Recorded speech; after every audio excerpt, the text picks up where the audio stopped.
Hey folks, we're going to be talking about classes today and looking at how we can use them in our database project to really make life a little easier here so we don't have to pass around all these giant parameter lists every time. It'd be nice if we had a class to represent one of these objects. And turns out PHP is a nice object-oriented language. We can do that. So we'll say, hey, I want a class called stock. Then we get a set of curly braces. Now everything's going to go inside of here. So good object-oriented principles say we should have private attributes with public methods, right? That's one of our principles of object-oriented programming. We encapsulate all of our details with private methods, and then we give you the abstract public interface, or our API, or I'm sorry, application programming interface, API, through abstraction, where we give you public methods that you can call, right? We don't actually know what this database prepare thing does. It just works. Right? We don't need to know the details. We just get to interact with it in an abstract manner, and it does what it advertises. So we're going to say, okay, for a stock, then we're going to have a private symbol. We'll have a name. We'll have a current price, and we'll have an ID. So those are our private values. You can have public values, but again, we don't recommend those.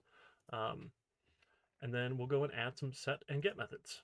Right? So we need a public function here for function for set symbol, and set symbol will take a symbol, and now to public here, let's see if I can spell this right, public function set symbol. Now to get at this symbol here, just like in Java land, we use the this keyword, but it's the $this, and then we use the arrow notation. So this symbol equals the symbol. Now the weird thing is the dollar goes on this, but not on symbol. So you'll get used to it. It's a little bit funky here, but we're going to take the symbol argument here and assign it to the this symbol attribute. Okay, so we can set symbol, and then our public function get symbol, and that doesn't need any arguments, returns this arrow symbol. So again, we're still not going to use just dollar symbol. Right, we're not going to do that. We're going to use, right, it doesn't even like work for us here. It doesn't, like when I click on it, it's not even highlighting the other symbol. But the $this symbol is going to be this instance's symbol. So this is always referring to this instance of the object here. So we'll have gets and sets. So public function set name that takes a name, and this is all boring boilerplate code. So it'd be nice if we could just insert code, right? We can insert getters and setters for name, current price, and ID. So in NetBeans, you just right click, and you say insert, and it gives you some code here. Let's see, get current price, get ID, set name, set current price. Oh, okay, so it's not great because we want, if we're doing the snake casing, we should do that everywhere. And I'm trying to remember, there's a place to change that when we insert code. I don't know. I'll come back and show you that after. But I guess if we wanted to, we could change it all here. So set current price, set ID. There we go. We'll just fix all these up here because that's going to bother me now. Set name, get ID. Yeah, we'll just snake case everything here, and then this will be a lot better. So get name and get symbol and set symbol. There we go. Okay, so we'll do the snake casing throughout to just be consistent here because our attributes are named with the snake casing, so our functions should probably be as well. Okay, now you notice it actually gave us these return typings here. I don't think we need any of those, so I'm going to get rid of. I guess it's silly to get rid of it, but we don't use them anywhere else, so I'll get rid of them here. Generally, we'll just keep it if it gives us the code, but that's okay. So now we have our class for stock, so I can have an instance of this class for stock here. Now we don't have a constructor yet. We can add a constructor. So the funny thing with constructors are the name of them is super weird. I don't know why. I wish I was involved in this, but they didn't ask my opinion. So for constructor, we say public function __ construct. That's the constructor. And then you can give it the list of parameters. So it's nice if we can make these with certain arguments here. Right? If you know what the symbol, the name, and the current price are, great. We'll just go ahead and make one with symbol, name, and current price. Right? And then really we can just call my set symbol function here. We don't need to repeat the same code if we don't want to.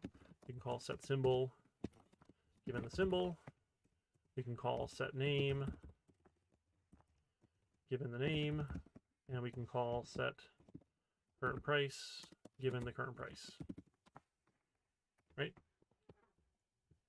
So we can work with all of these if we want to here to get all of our values out, just calling our own functions if we wanted to. Again, not required. We're not really saving a whole lot, but if our set methods did something, it's better to use the set methods that you have here. Notice, no, we don't give ID a value, so we might as well set ID. So that'll be my this ID. We'll set it to 0 here because we don't know a good ID. Oops, there's an arrow here. This ID to 0 because we don't know what a value should be when you construct a new stock here. Or maybe we actually, maybe we take an ID here and we default it to 0. So if you don't know what the ID is, then we'll assume it's going to be 0. But there, now I can set my ID to whatever you gave me. So if I know what the ID is, great. If I don't know, I'll just leave it at 0 and we'll be okay. When we get sets, gets, those sorts of things. So we're in pretty good shape here. So if I want to use my stock class here then in my functions, we can do that. So instead of just returning the stocks database object, I want to go through and give you an array of stocks, right? So I'm going to make a stocks equals an array here. And this is my stocks. We'll just call it stocks array. Why not? And then we'll make an array. And I don't have any stocks yet. So I'm going to leave it empty, and then we'll go through, and I'll say for each, and this will be from my stocks database result as stock. We're going to make a new stock, right? So then my new stock here can be a stock object given the stock index of name, or what do we have? Index of symbol, comma, stock index of name, stock index of current price. Let me bump that down a line. Current price and ID, right? Because we can actually get the ID out here. Then I can take my stocks array, right? Square brace notation to add the new stock. Right? It'll go and add the new stock for me. Really, we could just kind of shortcut this here and just add it in. That might be even easier for us here. Just say, okay, hey, add in a stock. Right, we'll go make an instance of stock here. See, I'm sorry, I'm missing the new keyword. So new stock, there we go, new. So we'll make a new instance of stock, calling that stock constructor here. We'll pass it those values, we'll give it the stocks array, and then we're done, we'll return the stocks array. So now I have an array of objects to work with instead of just a two-dimensional array result that we got from the database. Now, same with insert stock. So instead of passing a bunch of different parameters, I can just pass a stock object here. And then when I want to bind things here, I'm going to take my stock, and this will be arrow get symbol. And then my stock get name, and my stock get current price. So it's going to be easier to pass a single object than that list of values, right? This will be a little nicer for us. And same for update, right? We'll just pass in a single stock that we want to update here. And then our bindings are the same. I'm just going to copy and paste those bindings because why not here? Right? We can get those results out. And then for deleting the stock, we could just use a symbol, or we could also use the stock here and do a stock get symbol. Right? I like, we'll be consistent here. So we'll pass the object. So we'll use the object for all of our function calls here. So that if anything ever changes down the road, right, we're still using the functions of it here and not just a list of values. Right? It's going to be a little bit nicer here. Now what needs to change then is my stocks view needs to change. Right? Because I can't just say, hey, stocks index of symbol or key of symbol, give me the associated value. So it'll be stock get symbol here. Right? That's the function I'm calling here now. And then stocks get name, call the function on that instance of stock get price, arrow get current price. Now it's a little sad I don't have the type ahead because it doesn't know that it's a stock. That's unfortunate, but it's not too bad, not too big of a deal. Okay, get ID, get all those, great. So that's in our view here, and then our stock symbol dropdown also needs an update here. Right, this will be stock get symbol, and then the stock get name, arrow get name. So we'll go and update those here. Okay, so our views have been updated, then the controller needs to be updated here. Right, so if we're going to insert or update, right, we need to make a stock object. So we'll say this is the stock here equals a new stock, and then we'll give it the symbol, the name, and the current price, right, as arguments. I don't know what the ID is. We really don't care because we can just take the default, and I can just add or update the stock object. Okay. For delete, then, right, we'll pretty much do the same thing, but we don't know what name and current price are. We don't actually care what those are right now, so I'm just going to add in just some blanks. So blank name and 0 for the current price. We don't really care, and then we'll pass in the stock object to be deleted. Right? We know name and current price don't matter for delete. So I guess it's a little bit cheating here, but that's, you know, not too big of a deal here. I think we'll be okay. And then we'll get these stocks as the list stocks here. Great, that object stays the same.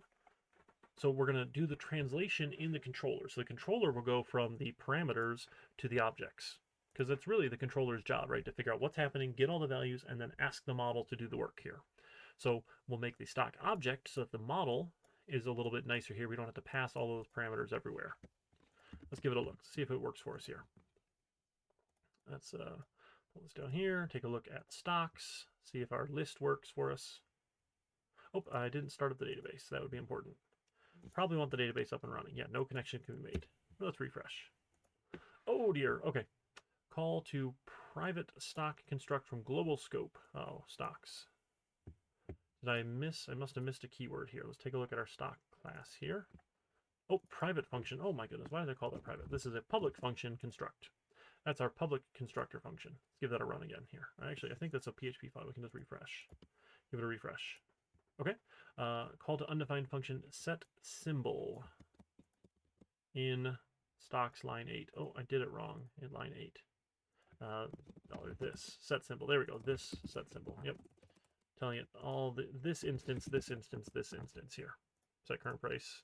And might as well call the set ID, right? Why not? So we'll do set ID as well for that one. Be consistent here. Okay. Let's give that a try. Come back, refresh. There we go. And now we get our list of stocks. Sorry, that's a little large here. Let me zoom that down. So let's make sure we can add an update. So let's go and add in here, how do we want to add Tesla? TSLA? TSLA, right? So let's look up Tesla stock here. They're at 639 or so for Tesla. 639, and we'll add, and it added 639. Great, we got an ID. Let's go update here. Let's update TSLA for Tesla. And let's say, oh, maybe that was actually 639.30. Let's fix that here. 639.30, 639.30. Make sure we can get some decimal places showed up here. We'll update. Update looks good. And let's go delete Tesla. Like, the dropdown still looks okay. Let's go delete it here, and it got deleted. So the functionality hasn't changed, but what we've done is we've approached this in more of an object-oriented manner, and that's going to let me use this class, and the class can kind of change behind the scenes if we need it to, without having to change tons and tons and tons of parameter lists. So if we wanted to add stuff to stock or change stock around, we can change it essentially in the model without having too much trouble other places. We might need a couple tweaks here and there, but not every single time we're passing this list of parameters, we have to change that list of parameters. Right, and that's kind of nice, and it's a good approach to be more object-oriented as well. Really, it's just a nice way to kind of think about how all this works here. So you don't need to give it just a list of values, you'll give it that instance of an object. Now, there are some other cool things you can do with classes. It's fully object-oriented, so you can do inheritance and have actual abstract classes, and you can have interfaces and all those other fun things you might have learned if you were taking the Java 2 course, Object-Oriented Programming in Java. And it's not super important to what we're working on here, but it's available to you. You've got those tools. Same as with static methods. So you can have a class with static methods. So like the database here could be a whole class that did things. Again, I don't see us gaining a whole lot out of changing that around like the book does, but if you want to change this around to be a static class, that's perfectly fine. You can do that. It sort of takes a little bit more of some design patterns as well that we just haven't really got a chance to get into. But you can do some cool things there with the static methods as well. So that's about it for looking at classes here. Again, there's other cool things you can do. Take a look at the book. Lots of other ideas and things for you to keep in your back pocket here. But this ought to work pretty well for us for now. And then for your next project, you're going to be tackling classifying the rest of the project. So you'll go and you'll update your transactions and your the users as well, and you'll see in the controller code, it's actually going to be easier to use classes than it is for our ugly controller code here for transactions, where we had to like, hey, let me go find an individual stock value here, then I've got the stocks and some IDs here. Right? If I could just have objects, my life would be a whole lot easier here as well. So let's actually clean up a lot of this code and make it a lot simpler for us, which would be really nice here. Okay. So if you folks have any questions, thoughts, or concerns, let me know. If not, I will see you around. Thanks, everybody.